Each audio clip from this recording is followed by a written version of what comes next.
Updated ka na ba? Fans ni Gabby nagdedemand ng sandamakmak na merchandise. Tiniyak ni Gabby Concepcion na bago sumapit ang Dear Heart concert nila ni Sharon Cuneta na i-release na ang merchandise para magamit at maisuot ng mga fans.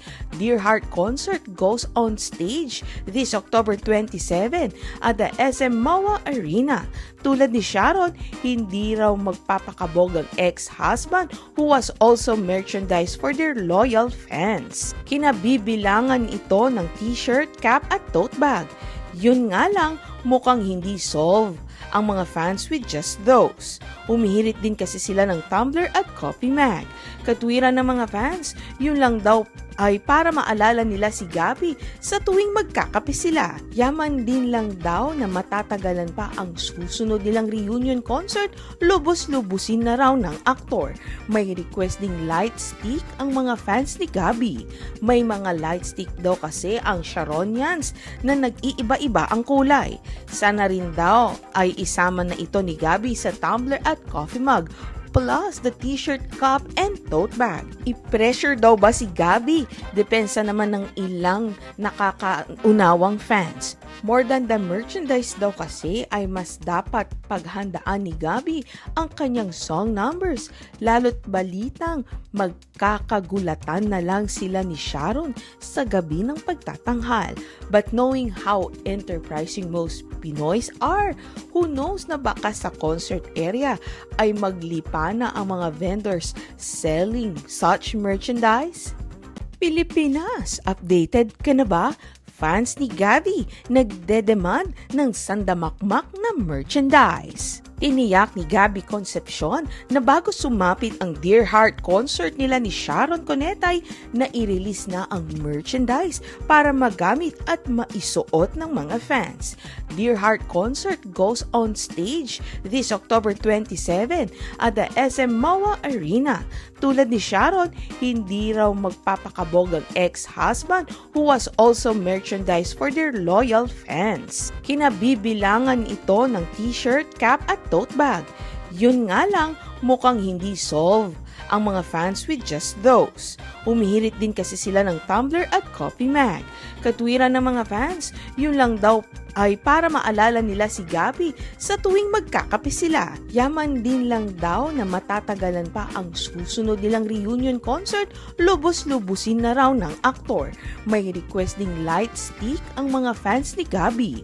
May mga light stick daw kasi ang Sharonians na nag-iiba-iba ang kulay. Sana rin daw ay isama na ito ni Gabby sa tumbler at coffee mug, plus the t-shirt, cup, and tote bag. I-pressure daw ba si Gabby? Depensa naman ng ilang nakakaunawang fans. More than the merchandise daw kasi ay mas dapat paghandaan ni Gabby ang kanyang song numbers. Lalo't balitang magkakagulatan na lang sila ni Sharon sa gabi ng pagtatanghal. But knowing how enterprising most Pinoys are, who knows na baka sa concert area ay maglipa na ang mga vendors selling such merchandise? Pilipinas, updated ka na ba? Fans ni Gabby nagdedemand ng sandamakmak na merchandise. Tiniyak ni Gabby Concepcion na bago sumapit ang Dear Heart concert nila ni Sharon Cuneta na i-release na ang merchandise para magamit at maisuot ng mga fans. Dear Heart concert goes on stage this October 27 at the SM MOA Arena. Tulad ni Sharon, hindi raw magpapakabog ang ex-husband who was also merchandise for their loyal fans. Kinabibilangan ito ng t-shirt, cap at tote bag. Yun nga lang, mukhang hindi solve ang mga fans with just those. Humihirit din kasi sila ng tumbler at coffee mag. Katwiran ng mga fans, yun lang daw ay para maalala nila si Gabby sa tuwing magkakape sila. Yaman din lang daw na matatagalan pa ang susunod nilang reunion concert, lubos-lubusin na raw ng aktor. May request ding light stick ang mga fans ni Gabby. May mga light stick daw kasi ang Sharonians na nag-iiba-iba ang kulay. Sana rin daw ay isama na ito ni Gabby sa tumbler at coffee mug, plus the t-shirt, cup, and tote bag. I-pressure daw ba si Gabby? Depensa naman ng ilang nakakaunawang fans. More than the merchandise daw kasi ay mas dapat paghandaan ni Gabby ang kanyang song numbers. Lalo't balitang magkakagulatan na lang sila ni Sharon sa gabi ng pagtatanghal. But knowing how enterprising most Pinoys are, who knows na baka sa concert area ay maglipa na ang mga vendors selling such merchandise? Pilipinas, updated ka na ba? Fans ni Gabby nagdedemand ng sandamakmak na merchandise. Tiniyak ni Gabby Concepcion na bago sumapit ang Dear Heart concert nila ni Sharon Cuneta na i-release na ang merchandise para magamit at maisuot ng mga fans. Dear Heart concert goes on stage this October 27 at the SM MOA Arena. Tulad ni Sharon, hindi raw magpapakabog ang ex-husband who was also merchandise for their loyal fans. Kinabibilangan ito ng t-shirt, cap at tote bag. Yun nga lang, mukhang hindi solve ang mga fans with just those. Humihirit din kasi sila ng tumbler at coffee mug. Katwiran ng mga fans, yun lang daw ay para maalala nila si Gabby sa tuwing magkakape sila. Yaman din lang daw na matatagalan pa ang susunod nilang reunion concert, lubos-lubusin na raw ng aktor. May request ding light stick ang mga fans ni Gabby. May mga light stick daw kasi ang Sharonians na nag-iiba-iba ang kulay. Sana rin daw ay isama na ito ni Gabby sa tumbler at coffee mug, plus the t-shirt, cup, and tote bag. I-pressure daw ba si Gabby? Depensa naman ng ilang nakakaunawang fans. More than the merchandise daw kasi ay mas dapat paghandaan ni Gabby ang kanyang song numbers. Lalo't balitang magkakagulatan na lang sila ni Sharon sa gabi ng pagtatanghal. But knowing how enterprising most Pinoys are, who knows na baka sa concert area ay maglipa na ang mga vendors selling such merchandise? Pilipinas, updated ka na ba?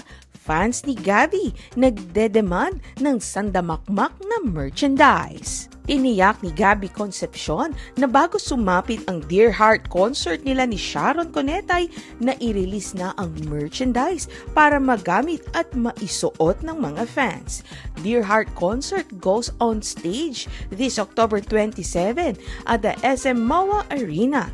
Tulad ni Sharon, hindi raw magpapakabog ang ex-husband who was also merchandise for their loyal fans. Kinabibilangan ito ng t-shirt, cap at tote bag. Yun nga lang, mukhang hindi solve ang mga fans with just those. Humihirit din kasi sila ng tumbler at coffee mug. Katwiran ng mga fans, yun lang daw ay para maalala nila si Gabby sa tuwing magkakape sila. Yaman din lang daw na matatagalan pa ang susunod nilang reunion concert, lubos-lubusin na raw ng aktor. May request ding light stick ang mga fans ni Gabby. May mga light stick daw kasi ang Sharonians na nag-iiba-iba ang kulay. Sana rin daw ay isama na ito ni Gabby sa tumbler at coffee mug, plus the t-shirt, cup, and tote bag. I-pressure daw ba si Gabby? Depensa naman ng ilang nakakaunawang fans. More than the merchandise daw kasi ay mas dapat paghandaan ni Gabby ang kanyang song numbers. Lalo't balitang magkakagulatan na lang sila ni Sharon sa gabi ng pagtatanghal. But knowing how enterprising most Pinoys are, who knows na baka sa concert area ay maglipa na ang mga vendors selling such merchandise?